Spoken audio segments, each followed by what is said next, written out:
شهر رمضان الذي أنزل فيه القرآن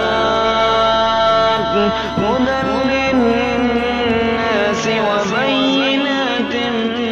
من الهدى نحمده ونصلي على رسوله الكريم اما بعد فاعوذ باللہ من الشیطان الرجیم بسم اللہ الرحمن الرحیم۔ دائرہ اسلام میں داخل ہونے کے بعد ایک مسلمان موحد مومن بندے کی یہ خواہش ہوتی ہے کہ اس کا خاتمہ بالایمان ہو جائے اور اس کو جنت مل جائے۔ دین اسلام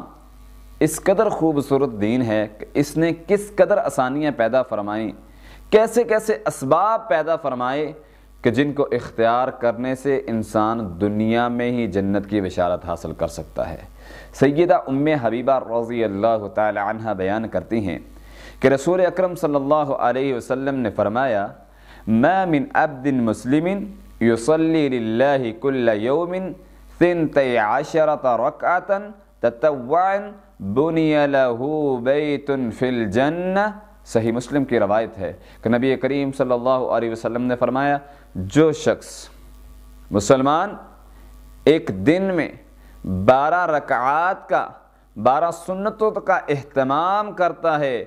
بنی لہ بیتن فی الجنہ، زبان اطہر سے یہ الفاظ نکلے، جنتی بشارت نبی کریم صلی اللہ علیہ وسلم خود دے رہے ہیں، جنت کی گارنٹی خود دے رہے ہیں آقا علیہ السلام۔ فرمایا جو 12 رکعات کا اہتمام کرتا ہے اللہ سبحانہ و تعالی اس کا گھر جنت میں بنا دیتے ہیں۔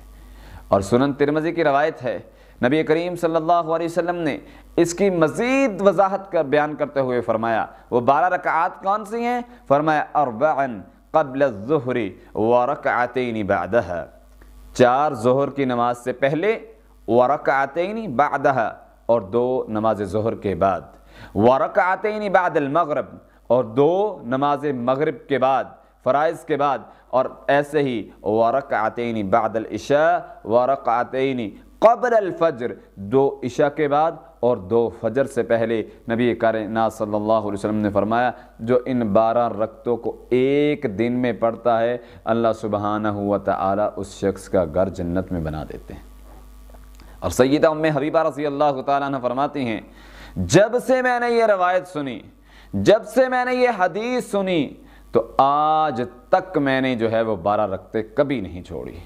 نبی کریم صلی اللہ علیہ وسلم بھی ان 12 رکعات کا اہتمام کیا کرتے تھے۔ ہم ان چھوٹی چھوٹی نیکیوں کو معمولی سمجھتے ہیں، لیکن نبی کریم صلی اللہ علیہ وسلم نے مزید اس کی وضاحت کو بیان کرتے ہوئے فرمایا من حافظ علی 4 رکعات قبل الظہر و4 بعدها حرمہ اللہ علی النار، جو شخص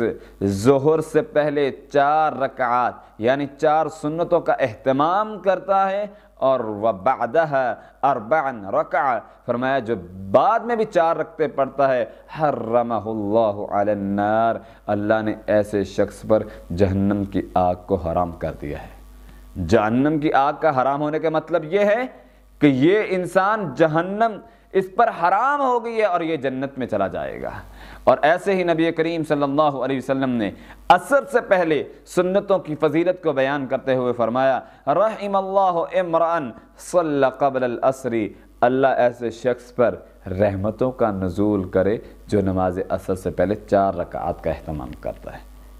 اور اسی طرح نبی کریم صلی اللہ علیہ وسلم نے فجر کی 2 رکعتیں 2 سنتوں کی فضیلت کو بیان کرتے ہوئے فرمایا یہ 2 سنتیں، یہ 2 رکعات، یہ مجھے دنیا وما فیہا سے بہتر ہیں، سب سے عزیز ہیں۔ یہی بات ہے کہ صحابہ کرام رضوان اللہ اجمعین بتاتے ہیں کہ نبی کریم صلی اللہ علیہ وسلم نے سفر میں بھی کبھی ان 2 سنتوں کو نہیں چھوڑا۔ اس لیے ہمیں چاہیے کہ ہم یہ جو چھوٹے چھوٹے نیک اعمال ہیں، چھوٹی چھوٹی نیکیاں ہیں جن کو ہم معمولی سمجھتے ہیں، ان کو اپنی زندگی میں لائیں، اپنی زندگی میں ڈالنے کی کوشش کریں اور ان بشارتوں کو حاصل کریں، ان سعادتوں کو سمیٹنے کی کوشش کریں جس کے کرنے کی وجہ سے نبی کریم صلی اللہ علیہ وسلم نے جنت کی بشارت دی ہے۔ الہ العالمین ہمیں نیک اعمال کرنے کی توفیق عطا فرمائے، جو کچھ نبی کریم صلی اللہ علیہ وسلم نے جس کا بتایا ہے ہمیں ان اعمال کو اپنانے کی توفیق عطا فرمائے۔ اقول قولی ھذا استغفر اللہ من کل شهر رمضان الذي أنزل فيه القرآن هدى